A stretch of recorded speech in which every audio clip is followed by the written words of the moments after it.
30 साल के बाद भी मैं जब स्टूडेंट से मिलता हूं, अभी भी वही चीज़ है कि जब उनको बोर्ड की प्रिपरेशन करनी होती है उसका अप्रोच अलग होता है, जेई या नीट की प्रिपरेशन करते हैं तो उसका अप्रोच अलग होता है। कि जब सीबीएसई बोर्ड के बच्चे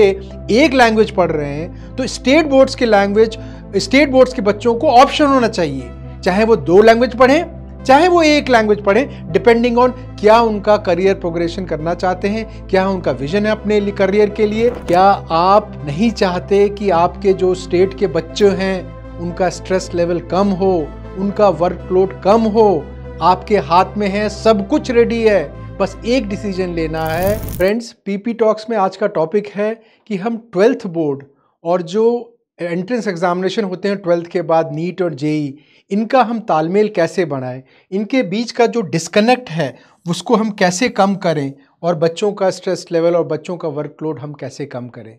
मुझे याद है जब मैं स्टूडेंट था तो मेरे प्रिंसिपल और मेरे टीचर्स ये चाहते थे कि मेरे बोर्ड में अच्छी परफॉर्मेंस हो, इसलिए मैं बोर्ड के सारे सब्जेक्ट्स को बहुत सीरियसली पढ़ता था, सारी क्लासेस अटेंड करता था और मेरा खुद का ये सपना था कि मैं आईआईटी कानपुर में इलेक्ट्रिकल इंजीनियरिंग में एडमिशन लूँ, तो उसके लिए मैं जाके फिर जेई की प्रिपरेशन करता था। पर ये दोनों की प्रिपरेशन अलग अलग होती थी। बोर्ड्स की प्रिपरेशन अलग के लिए अलग करता था और जेई की प्रिपरेशन के लिए एक पूरा कंटेंट और अप्रोच ही दूसरा होता था। बट ये ऐसा अप्रोच मैंने अब भी देखा, 30 साल के बाद भी मैं जब स्टूडेंट से मिलता हूं, अभी भी वही चीज़ है कि जब उनको बोर्ड की प्रिपरेशन करनी होती है उसका अप्रोच अलग होता है और जब जेई या नीट की प्रिपरेशन करते हैं तो उसका अप्रोच अलग होता है। और ये ऐसा हमारे देश में नहीं है, चाहे हम ब्राज़ील में देखें, ब्राज़ील में भी जो एग्ज़ाम है 12th के बाद का एंट्रेंस एग्जामिनेशन है जिसका नाम एनएम है, उसमें भी ब्राज़ील के बच्चे भी बोर्ड की प्रिपरेशन अलग करते हैं और कॉम्पिटिटिव एग्जामिनेशन की प्रिपेयर अलग करते हैं। अगर हम इसके ब्राज़ील के अलावा अगर हम चाइना में देखें तो जो चाइना का जो गायको एग्ज़ाम है वो भी बहुत सिमिलर है जो हमारे आईआईटी और जेई के एग्ज़ाम की तरह है। इसी तरह साउथ अफ्रीका में भी इसी तरह का एग्जामिनेशन होता है और अपने साउथ कोरिया में भी सुनैक करके इस तरह का एग्ज़ाम होता है जिसमें एंट्रेंस एग्जामिनेशन जिस तरह से आईआईटी और नीट का होता है। तो क्वेश्चन ये उठता है कि हम इन दोनों को मर्ज क्यों नहीं कर सकते, इनको हम बोर्ड के एग्ज़ाम को ही हम आईआईटी के एग्जाम्स या नीट के एग्जाम्स की तरह क्यों नहीं बना सकते, या नीट और आईआईटी के एग्जाम्स को बोर्ड के एग्जाम्स की तरह क्यों नहीं बना सकते। इसका जब भी इसके ऊपर बार बार डिस्कशन होता है और जब ये डिस्कशन होता है तो लोग ये बोलते हैं कि जो बोर्ड में जो सब्जेक्ट नॉलेज होती है वो ब्रॉडर नॉलेज, सब्जेक्ट की एकेडमिक ब्रॉडर नॉलेज को हम टेस्ट करते हैं, इस तरह के हम बोर्ड के असेसमेंट बनाते हैं और इस तरह बोर्ड के लिए हम बच्चों को प्रिपेयर करते हैं। जबकि हम जब इंजीनियरिंग या मेडिसिन के लिए बच्चों को तैयार करते हैं तो हम उनका एप्टीट्यूड देखते हैं, हम उनका इंजीनियरिंग या मेडिकल का एप्टीट्यूड देखते हैं। इसलिए जो एग्ज़ाम्स होते हैं वो भी उनके एटीट्यूड को वो टेस्ट करते हैं, इसलिए उसको डिफरेंट तरीके से हम उन एग्जामिनेशन को, असेसमेंट को बनाया जा सकता है। यानी कि जो एप्टीट्यूड है इंजीनियरिंग का या मेडिसिन का जो एप्टीट्यूड है वो अपने में भी हमें उसे एक स्किल की तरह डेवलप करना पड़ेगा। दूसरे शब्दों में जो हमें ये मानना पड़ेगा कि जो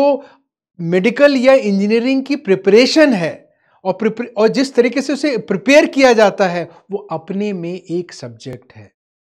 सपोज मैं अपने ही बोर्ड का एग्जाम्पल लूँ, मैंने यूपी बोर्ड से तैयारी की जो 1988 में था, आज मैं देखता हूँ 2023-24 में भी वही है कि अगर हम 11th-12th में देखें तो बेसिकली सारे सब्जेक्ट्स को हम 2 बकेट्स में हम इनको डिवाइड कर सकते हैं। बकेट 1 और ये जो हम बकेट 1 है या ग्रुप 1 है उसमें 3 सब्जेक्ट्स होते हैं, फिजिक्स, केमिस्ट्री, मैथ्स या बायोलॉजी में से हम 3 सब्जेक्ट लेते हैं। और जो सेकेंड ग्रुप या सेकेंड बकेट है उसमें हिंदी, इंग्लिश, उर्दू, संस्कृत में से हम 2 सब्जेक्ट्स लेते हैं। तो 3 सब्जेक्ट्स यहाँ से आते हैं, 2 सब्जेक्ट्स यहाँ से आते हैं, कुल मिला के हम 5 सब्जेक्ट्स हम सेलेक्ट करते हैं 11th या 12th के लिए। बट अगर हम सोचें कि ये जो 2 बकेट हैं इसमें हम अगर एडिशनल सब्जेक्ट्स ले आए, फॉर एग्जाम्पल जो बकेट 1 थी वो सेम रहे, फिजिक्स, केमिस्ट्री, मैथ्स या बायोलॉजी, और इसमें से 3 सब्जेक्ट्स जो पहले भी लिए जाते हैं, अभी लिए जाते हैं, वैसे ही हम 3 सब्जेक्ट्स इससे लें। पर जो दूसरा बकेट है उसमें हम जिसमें पहले 1, 2 और 3 ये 4 सब्जेक्ट्स थे, Hindi, English, Urdu sir and Sanskrit, इसमें हम अगर 2 नए सब्जेक्ट ऐड कर दें सेकेंड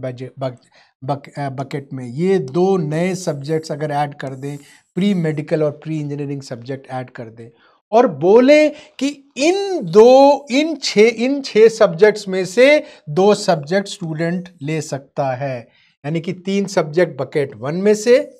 और 2 सब्जेक्ट बकेट 2 में से, यानी कि अगर स्टूडेंट चाहे तो प्री इंजीनियरिंग और एक और कोई भी लैंग्वेज, प्री इंजीनियरिंग और प्री मेडिकल नहीं ले सकता, प्री इंजीनियरिंग और इन चारों सब्जेक्ट में से कोई ले सकता है, pre engineering English, pre engineering और Hindi, pre medical Hindi, pre medical and English, इस तरह से अगर वो उनको सेलेक्ट कर सकता है। तो बच्चे स्कूल्स में भी, स्टूडेंट्स जब कॉलेज में जाते हैं वहाँ पर भी जब वो प्री इंजीनियरिंग और प्री मेडिकल ये सब्जेक्ट लेंगे तो it is as good as कि वहाँ पर भी वो प्रिपरेशन कर सकते हैं। इसके जो एक्सपर्ट्स हैं, जो क्रिटिक हैं, इसके 2 बिंदु उठाते हैं। एक कि अगर हम इस बकेट में प्री मेडिकल और प्री इंजीनियरिंग करते हैं तो आज के तारीख में लैंग्वेज जो है, आज के तारीख में अगर लैंग्वेज जो है बच्चे 2 लैंग्वेज पढ़ते हैं, बट अगर हम नए मॉडल में लाएं 2 लैंग्वेज पढ़ते हैं, बट अगर हम नया मॉडल लाएं तो नए मॉडल में ऐसा हो सकता है कि लैंग्वेज एक ही आए, यानी कि 11th-12th में बच्चा एक ही लैंग्वेज पढ़ रहा है, बट ऐसा आज भी इंडिया में हो रहा है। अगर हम सीबीएसई बोर्ड को देखें तो सीबीएसई बोर्ड में आज भी बच्चे 11th एंड 12th में एक ही लैंग्वेज पढ़ रहे हैं। तो क्वेश्चन है कि जब सीबीएसई बोर्ड के बच्चे एक लैंग्वेज पढ़ रहे हैं तो स्टेट बोर्ड्स के बच्चों को ऑप्शन होना चाहिए, चाहे वो 2 लैंग्वेज पढ़ें चाहे वो एक लैंग्वेज पढ़ें, डिपेंडिंग ऑन क्या उनका करियर प्रोग्रेशन करना चाहते हैं, क्या उनका विजन है अपने करियर के लिए, एक्सेट्रा एक्सेट्रा।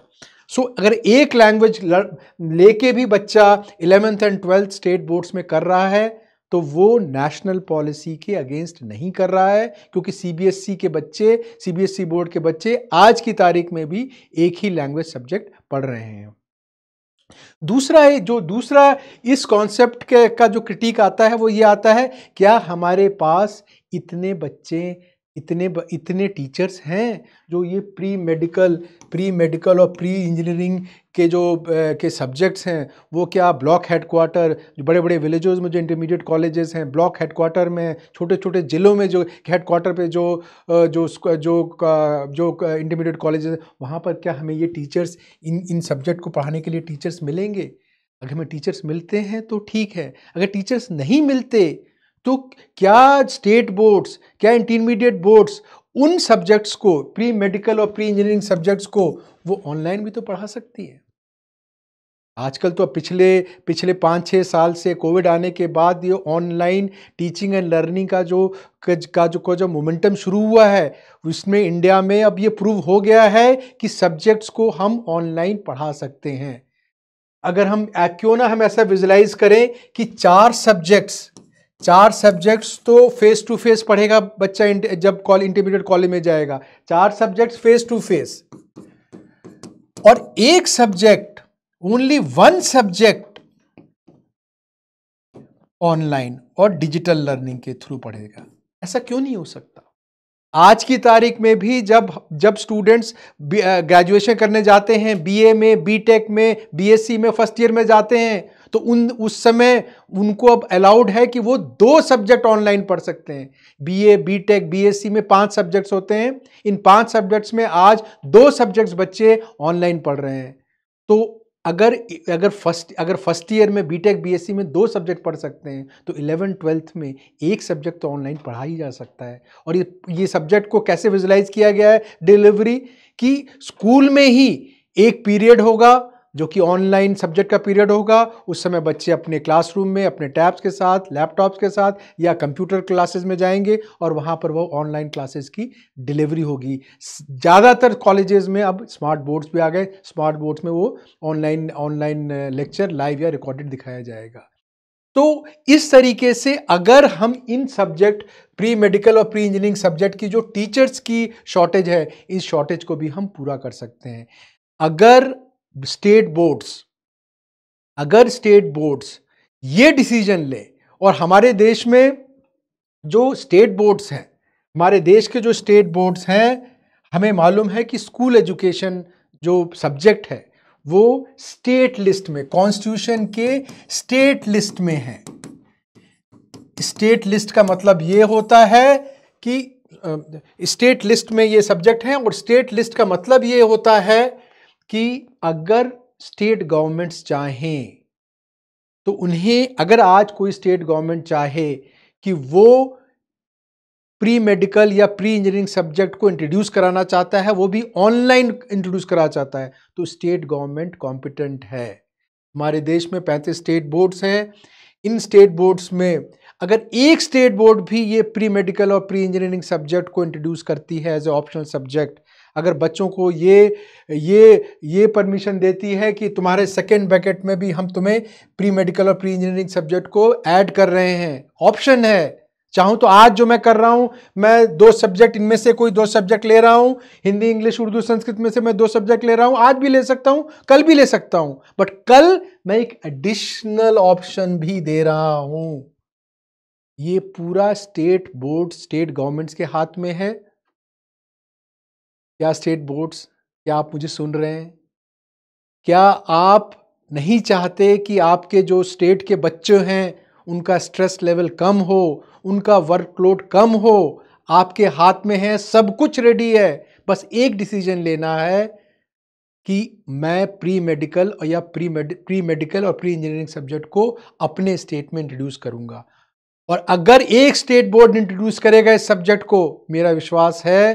कि 1 से 2 होगा, 2 से 3 होगा, 4 होगा, जिसको बोलते हैं फायर इन द प्रेरी, सारे स्टेट बोर्ड्स भी करने लगेंगे। तो जो स्टेट बोर्ड्स, प्लीज एक, कम से कम आप एक बोर्ड इसको शुरुआत करें, लीडर बने और प्री मेडिकल और प्री इंजीनियरिंग सब्जेक्ट को अपने बोर्ड में इंट्रोड्यूस करें। इसको करने से बच्चों का, जो 11th 12th के बच्चों का स्ट्रेस लेवल, वर्कलोड बहुत कम होगा। Thank you friends.